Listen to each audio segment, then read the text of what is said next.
ప్రాణులకు కర్మాధికారం లేదు. మనుష్యుడు అలా కాదు.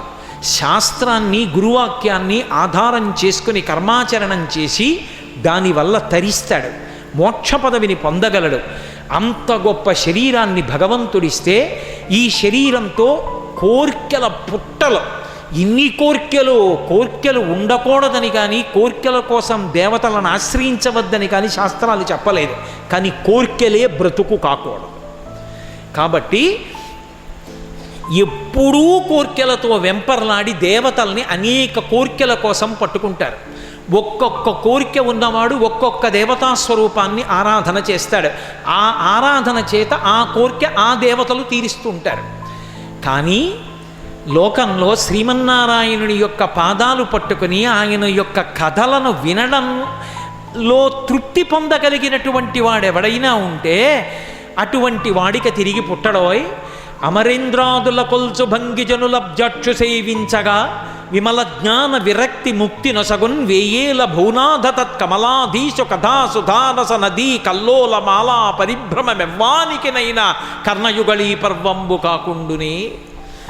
అమరేంద్రాదుల కొల్చు భంగి, ఏదో దేవతల్ని ప్రార్థన చేసి కోరికలు అడిగినట్టుగా ఏ కోరిక లేకుండా శ్రీమన్నారాయణుని యొక్క పాదముల జంటని మనసులో స్మరించి నిరంతరము గోవిందనామం చేస్తూ ఆయన యొక్క పాదార విందములను మనసులో ధరించి భరించి వహించి పూజించి ధ్యానించగలిగినటువంటి వాడికి వాటిలో నుంచి స్రవించేటటువంటి అమృతాన్ని తాగిన కారణం చేత అటువంటి వాడు ఎంత సంతోషాన్ని పొందుతాడయా? కాదు, అంత ధ్యానం కూడా చెయ్యక్కర్లేదయా. కేవలంగా ఆయన యొక్క కథలు, ఆయన యొక్క అవతారాలు, వాటి విశేషాలు వింటుంటే చాలు. అది ఎటువంటిదో తెలుసా? కథా సుధారస నదీ కల్లోల మాలా పరిభ్రమమెవ్వానికినైన కర్ణయుగళీ పర్వంబు కాకుండునే. పెద్ద ప్రవాహంలో పడిపోయినటువంటి వాడికి ఊపిరాడదు, ప్రాణం పోతుంది. కానీ భాగవతంలో చెప్పబడినటువంటి శ్రీ మహావిష్ణువు యొక్క అవతారములనేటటువంటి ఈ కథల యొక్క పరంపరలని చెవులతో గ్రోలి వింటున్నటువంటి వాడు అమృత ప్రవాహంలో కొట్టుకుని పోతున్నప్పుడు పొందేటటువంటి ఆనంద రసానుభూతి గురించి చెప్పడం ఎవరికైనా సాధ్యమా? ఆయన కథాశ్రవణమంత గొప్పదయా. కర్ణయుగళీ పర్వంబు కాకుండునే. రెండు చెవులకు పండగయా భాగవతం వినడమంటే. అటువంటి భగవత్ కథల సమాహారమైనటువంటి భాగవతాన్ని ప్రవచనం చేస్తాను. దేనికి బెంగపెట్టుకుంటావు? విను. అందుకే భగవంతుడు గొప్పవాడా భగవత్ కథ గొప్పదా అని అడిగితే భగవత్ కథ గొప్పది. భాగవతం చెప్తున్న చోటుకి సాక్షాత్తు కృష్ణ పరమాత్మే వచ్చి గభాలన ఎవరి పక్కనో ఖాళీగా కుర్చీ ఉంటే కూర్చుని ఇలా కొట్టి వాడు చెప్తున్నది నా గురించే అంటే అయితే అయింది కానీ కాసేపు ఊరుకుంటావా? అది వినపడదు అంటారట. నా గురించే చెప్తున్నాడో అన్నా సరే ఆయన వంక చూడరట, కథ వినడానికే ఇష్టపడతారట. భగవత్ కథాశ్రవణం అంత గొప్పది. శృణ్వంతప నైమిషారణ్యం వచ్చి తపస్సు చేసినట్టు. దేని చేత? ఎంతసేపు ఉపన్యాసం జరిగిందో, ఎంతసేపు సుందరకాండ జరిగిందో అంతసేపు భక్తి శ్రద్ధలతో విన్నవాడు ఎవడో వాడు అంతసేపు నైమిషారణ్యంలో తపస్సు చేసి ప్రంగం మూట కట్టుకున్నవాడే. కాబట్టి కథాసుధారస నదీ కల్లోలమాలా పరిభ్రమమెవ్వానికి నైన కర్ణయుగళీ పర్వంబు కాకుండునే. రెండు చెవులకి పండగ కదా. కాబట్టి ఆ భగవత్ కథలతో కూడుకున్న భాగవతం ప్రవచనం చేస్తాను వినవయ్యా. అసలు నీకు నేను ఒక గొప్ప విషయాన్ని చెప్తాను విను పరీక్షిత్. హరిమయము విశ్వమంతయు, హరి విశ్వమయుండు సంధియము లేదు. హరిమయము కాని ద్రవ్యము పరమాణువు లేదు. వంశపావన వింటే మీ వంశాన్నంతటినీ పావనం చేసినవాడా. 7 రోజులలో మృత్యు వస్తోందంటే భయపడకుండా 7 రోజులు ఏది వింటే మోక్షం వస్తుందని ఒక్క ప్రశ్న వేశావు. ఒక్క ప్రశ్న నువ్వు వేశావు కాబట్టి ఇవాళ నా ముఖం నుండి భాగవతం వస్తోంది. ఇవాళ వస్తున్న భాగవతం రాబో కాలంలో ఇన్ని కోట్ల మందిని గట్టెక్కిస్తుందో. ఇంత గొప్ప ప్రశ్న చచ్చిపోతావంటే భయపడకుండా వేసినవాడా, వంశాన్ని తరింపచేసినవాడా. ఓ పరీక్షిత్, నీకొక రహస్యం చెప్తానో. హరిమయము విశ్వమంతయు. అసలు ఈ లోకమని మనం పిలుస్తున్నామే ఇది విష్ణువే అంతటా ఇలా ఉన్నాడు. బంగారము లేకుండా ఆభరణములు ఎక్కడి నుంచి వస్తాయి? చూడడానికి చెవులకు పట్టుకున్న కర్ణాభరణములు, కేయూరములు, కంఠాభరణములు, ఉంగరాలు, పాదాభరణములు, నాసాభరణములు ఇవన్నీ కనపడతాయి. కానీ ఇవన్నీ బంగారం లేకుండా వస్తాయా? విష్ణువు లేని విశ్వం ఎక్కడుందో విశ్వమే విష్ణువు, విష్ణువే విశ్వము. కాబట్టి కానీ విశ్వము విష్ణువుగా కనపడాలి అంటే తపస్సు కావాలి. అంతర్బహిశ్చ తత్సర్వం వ్యాప్య నారాయణ స్థిత. లోపల బయట అంతటా ఆయనే వ్యాప్తి చెంది ఉన్నాడోయ్. కాబట్టి హరిమయము విశ్వమంతయు. హరి విశ్వమయుండు, సంధియము లేదు. హరిమయము కాని ద్రవ్యము పరమాణువు లేదు. వంశపావన వింటే ఓ వంశపావన తెలుసుకో, అసలు హరిమయము కానటువంటి ద్రవ్యము కానీ పరమాణువు కానీ లేదని.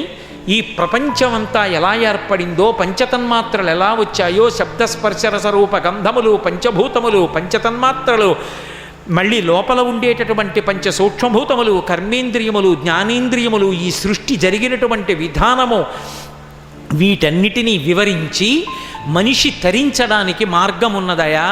మనుష్యుడొక్కడే అలా తరించగలడు. ఎప్పుడూ 10 మందితో కలిసి పరుగులు తీయడం కాదోయ్, 10 మందితో కలిసి పరిగెత్తడం ప్రారంభించాలి. మొదట ఒక భజన 10 మందితో కలిసి మొదలెట్టాలి. 10 మందితో కలిసి ఓ తీర్థస్నానానికి వెళ్ళాలి.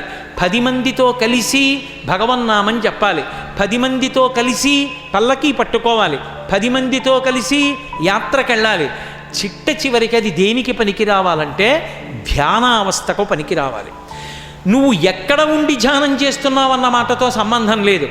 నువ్వు ఎక్కడ కూర్చున్నా నీవు పరమేశ్వరుణ్ణి మనోనేత్రమునందు దర్శనం చేస్తూ ఇంద్రియములు మనస్సులోకి, మనసు ఆత్మలోకి వెళ్ళిపోయి సమాధి స్థితిగతుడవు కావాలి. అలా వెళ్ళగలిగినటువంటి స్థితి అంకురిస్తే ప్రాణోత్కరణమవుతున్నటువంటి స్థితిలో కూడా కపాలాన్ని భేదించి ఆ ద్వారము గుండా బయటికి వెళ్ళిపోతాడు. ఎందుకంటే ఈ శరీరము నడిచినంత కాలం 9 రంధ్రాలతో నడుస్తుంది. 2 కళ్ళు, 2 ముక్కు రంధ్రాలు, 2 చెవి రంధ్రాలు 6, నోరు 7, మలద్వారం 8, మూత్రద్వారము 9, ఇంకొక 2 రంధ్రాలు ఉంటాయి. క్షేమంగా బయటికి వచ్చాడు, గుర్తు నాభీరంధ్రం. బయటికి వచ్చినప్పుడు మూసేస్తారు. అది లోపల ఉన్నప్పుడు అమ్మ తిన్న అన్నం నాభిగొట్టంలోంచి లోపలికెడుతుంది. బయటికి వచ్చాక నాభి కోసేస్తారు. కానీ హృదయ సంబంధం ఉండిపోతుంది. నేను ఆ అమ్మ కొడుకుని. అందుకే చూడండి, సాధారణంగా గౌరవనీయులైన వ్యక్తులు కనపడితే తండ్రి కన్నా ముందు ఎవరిని స్మరిస్తారు? ఏ అమ్మ కన్నా బిడ్డడోనయ్యా అంటారు. ఆ బిడ్డన్ని కని అమ్మ శాశ్వతమైన కీర్తిని పొందుతుంది ఏ లోకంలో ఉన్నా కూడా. కాబట్టి ఆ నాభీబంధం తెగిపోతుంది, బొడ్డు మూసుకుపోతుంది. 10వ రంధ్రం మూసుకుంటే క్షేమంగా పైకొచ్చాడు, 11వ రంధ్రం తెరుచుకుంటే క్షేమంగా వెళ్ళిపోయాడు. అంటే ఇక మళ్ళీ రాడని గుర్తేమిటంటే ధ్యానావస్థ యందు జీవుణ్ణి ఊర్ధ్వముఖ చలనం చేసి ప్రాణవాయువుని పైకి పంపించి ఇక్కడ ఉండేటటువంటి బ్రహ్మరంధ్రాన్ని భేదిస్తాడు. భేదించి ఆ తలుపు తెరుచుకున్న తర్వాత అందులోంచి జ్యోతి రూపంలో పరమేశ్వరుని యందు ఐక్యమైపోతాడు. అలా వెళ్ళిపోగలిగినటువంటి స్థితి ఒక్క ధ్యానము చేత మాత్రమే అంకురిస్తుంది. కోరికలతో కాగిపోయి బ్రతకడం కాదయా. నిష్కామమైనటువంటి ధ్యానము చేసి ఆ ధ్యానము చేత నువ్వు తరించడం అనేటటువంటి కోరిక కాని కోరికే. అది జీవిత ప్రధానమైనటువంటి ధ్యేయము కనుక అటువైపుకి అడుగులు వెయ్యడం మొదలుపెట్టాలి. కానీ సాధారణంగా ఇంత గొప్ప శరీరం ఉన్న, శాస్త్రము గురువు అందుబాటులో ఉన్న మనుష్య జాతి నిరంతరం ఏవో కోర్కెలతో వెంపర్లాడిపోయి రజోగుణ తమోగుణాలకి వశులైపోయి అధోముఖంగా ఏదో ఒక రంధ్రంలోంచి బయటికి వెళ్ళి చేసుకున్న పాపపుణ్యాలకి అనుగుణంగా వేరొక ఉపాధిలోకి వెళ్ళిపోతుంటారు. గొప్ప కోరిక కోరావోయ్ పరీక్షిత్. మహానుభావుడైనటువంటి ఆ శ్రీ మహావిష్ణువు ఈ లోకంలో ధర్మాన్ని కాపాడడం కోసమని ఎన్నో అవతారములను స్వీకరించాడు. ఎన్నో పర్యాయములు ఆయన భూమి మీదకి క్రిందకి వచ్చి లోకులందరినీ కాపాడి అనుగ్రహించినటువంటి విశేషములు ఎన్నో ఉన్నాయి. ఒకానొకప్పుడు యజ్ఞవరాహమూర్తిగా ఈ భూమి మీదకు వచ్చాడు. యజ్ఞవరాహావతారం పోతన గారిని కూడా రక్షించినటువంటి అవతారము అని పెద్దలు చెప్తారు. ఎందుచేత అంటే ఒకానొకప్పుడు పోతన గారు కుటీరంలో కూర్చుని భాగవతాన్ని ఆంధ్రీకరిస్తున్నారు. వేటకొచ్చాడు ప్రభువు. పోతన గారి దగ్గర ఎలా అయినా భాగవతం అంకితం పుచ్చుకోవాలి అని కోరిక. ఆ కోరిక చేత తన సైన్యాన్ని పోతనగారు ఉన్నటువంటి కుటీరం దగ్గరికి పంపాడు. లోపల పోతనగారు ఉంటారు, అంకితం ఇస్తారా లేకపోతే నిగ్రహించండి అని. సైన్యాధిపతి సైన్యాన్ని తీసుకుని వెళ్ళాడు. తీరా వెళ్ళేటప్పటికి కుటీరానికి ముందు ఒక పెద్ద వరాహం ఒకటి, ఒక అడవి పంది పడుకునుంది, తెల్లటి కోరలు. అది వీళ్ళని వంక చూసి గుర్గరం చేసింది.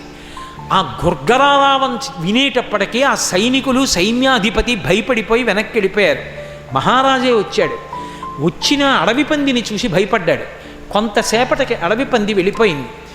అడవి పంది కాపాడుతోంది అంటే లోపల ఉన్నవాడు ఎంత భక్తి తత్పరుడో. కాబట్టి పోతన గారిని మనం నిగ్రహించకూడదనుకున్నారు. ఆయన దర్శనం చేసి వెళ్ళిపోవాలి. పంది వెళ్ళిపోయింది. మహారాజు కుటీరం దగ్గరికి వెళ్ళి తలుపు తీసి లోపలికి వెళ్ళాడు. పోతన గారు కూర్చుని ఆంధ్రీకరిస్తున్నారు.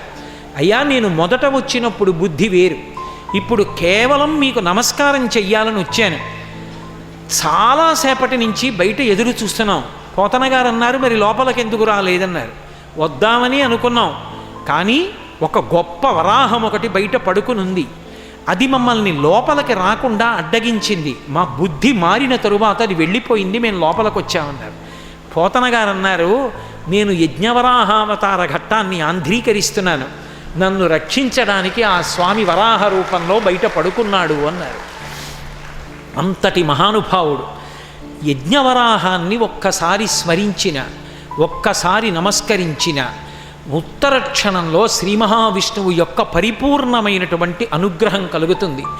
ఆ యజ్ఞవరాహావతారంగా స్వామి ఎందుకు రావలసి వచ్చింది అని అడిగారు శౌనకాది మహర్షులు. ఎందుకనంటే మీరు భాగవతం, రామాయణం ఇలాంటి గ్రంథాల్ని పరిశీలిస్తే మీకు అందులో ఒక విశేషం ద్యోతకమవుతుంది. ముందు సంక్షిప్తంగా మాట్లాడతారు. ఎందుకనంటే అసలు అవతల వారికి శ్రద్ధ ఉందా లేదా విందామని. అవతల వారికి అమ్మో ఆపేస్తారేమో, ఇంక చెప్పరేమో అనుకుంటే, అయ్యా అలా కాదు, అలా ఎందుకు జరిగిందండి, అసలు యజ్ఞవరాహంగా ఎందుకు వచ్చాడండి, అంత గొప్ప శ్రీ మహావిష్ణువు వరాహ రూపం ఎందుకు పొందాలండి అని ఒక ప్రశ్న వేస్తే, ఓ శిష్యుడికి ఉత్సాహం ఉంది, మళ్ళీ గురువు చెప్పడం ప్రారంభం చేస్తాడు. అందుకే శౌనకాది మహర్షుల యొక్క ప్రశ్నలకి సంతోషించినటువంటి సూత మహర్షి చెప్పడం ప్రారంభం చేశారు. ఒకానొకప్పుడు కశ్యప ప్రజాపతి భార్యలలో అదితి, దితి ఇద్దరిలో ఒకతే అయినటువంటి దితికి సంతాన అపేక్ష కలిగింది. ఆమెకి సంతానాన్ని పొందాలి అని కోరిక పుట్టింది. ఆమెతో పాటు మిగిలిన భార్యలందరూ సంతానవతులయ్యారు. అది అసుర సంధ్య వేళ. ప్రదోషము అంటారు. దోషము అంటే చీకటి, ప్రదోషము అంటే చీకటి పడడానికి ముందున్న వేళ. అసుర సంధ్య రాక్షసులు విజృంభించే సమయం. పగటి పూట పూర్తయిపోయి చీకటి పడడం ప్రారంభమవుతుంది, సంధ్యాకాలం. ఆ కాలంలో ఆమె తిన్నగా కశ్యప ప్రజాపతి ఉన్నటువంటి కుటీరం దగ్గరికి వెళ్ళింది. ఆమె కశ్యప ప్రజాపతి భార్య కదూ. కశ్యప ప్రజాపతి అప్పుడే అగ్ని కార్యాన్ని పూర్తి చేశాడు. పూర్తి చేసి ఇక సంధ్యావందనం చేసి అర్ఘ్యప్రదానం చెయ్యడానికి కాలం కోసం ఎదురు చూస్తూ బయటికి వచ్చి కుటీరం ముందు కూర్చునున్నాడు. ఆమె తిన్నగా వచ్చి కశ్యప ప్రజాపతితో మాట్లాడడం మొదలుపెట్టింది. మేమందరం కూడా దక్ష ప్రజాపతి యొక్క బిడ్డలం. ఇందులో 10 మందిని కోరి కోరి నిన్ను భర్తగా స్వీకరించి వచ్చాం. నువ్వు నాతో పాటుగా నిన్ను పరిణయమాడినటువంటి ఇతర భార్యలందరికీ కూడా సంతానాన్ని అనుగ్రహించావు. నాకు కూడా నీ వలన సంతానాన్ని పొందాలని ఉంటుంది కదా. పైగా ఇవాళ ఎందుచేతనో నేను మన్మధుని యొక్క బాణముల తాకిడిని సహించలేకుండా ఉన్నాను. అందుకని పరుగు పరుగున నీ దగ్గరికి వచ్చాను. భర్తవి కనుక నువ్వు నన్ను ఆదరించి నా కోరిక తీర్చి నన్ను ఉద్ధరించి నన్ను సంతానవతిని చెయ్యి. ఎందుచేత అంటే ఆమె ఒక అద్భుతమైనటువంటి ధర్మం చెప్పింది. ఒక్కొక్క మాట చదువుతుంటే ఆశ్చర్యంగా ఉంటుంది. ఆవిడంది, తన ధర్మ పత్ని వలనను మునుకునితా పుత్రరూపమున విదయించున్, దీపించిన దీపముచే దీపము 2 కాదే సికి ఒకటయ్యున్ అంది. ఎంత గొప్పగా అడిగిందో. తన ధర్మ పత్ని వలనను, పురుషుడు ధర్మపత్నిని స్వీకరిస్తాడు. ఆమె కామపత్ని కాదు, కానీ కామము ధర్మబద్ధం చేస్తాడు. ఎలా అంటే ఆమె యందు తన తేజస్సు నిక్షేపిస్తాడు. తన తేజస్సు ఆమె యందు నిక్షేపించిన కారణం చేత ఒక ప్రమిదలో 2 ఒత్తులు వేసి ఒక ఒత్తి తీసి వెలిగించి ఆ వెలుగుతున్న ఒత్తితో రెండో ఒత్తి వెలిగించి ఈ ఒత్తి ప్రమిదలో పెట్టేశామనుకోండి, ఇప్పుడు ఒక దీపం ఇంకో దీపాన్ని వెలిగించింది. 2 ఒత్తులు కనపడుతున్నాయి, 2 దీపాలు కనపడుతున్నాయి. తత్వత 2 శిఖులు అంటే 2 జ్యోతులు ఒక్కటే. 2 జ్యోతులలో ఎందులో వేలు పెట్టినా చేయి కాలుతుంది కదా, 2 అగ్నిహోత్రమే కదా, 2 ప్రకాశవంతములే కదా. అలా పురుషుడు ఈ లోకంలో తన ధర్మపత్ని యందు కామమును పొంది కామాన్ని ధర్మంతో ముడివేసి తన తేజస్సు తన పత్ని యందు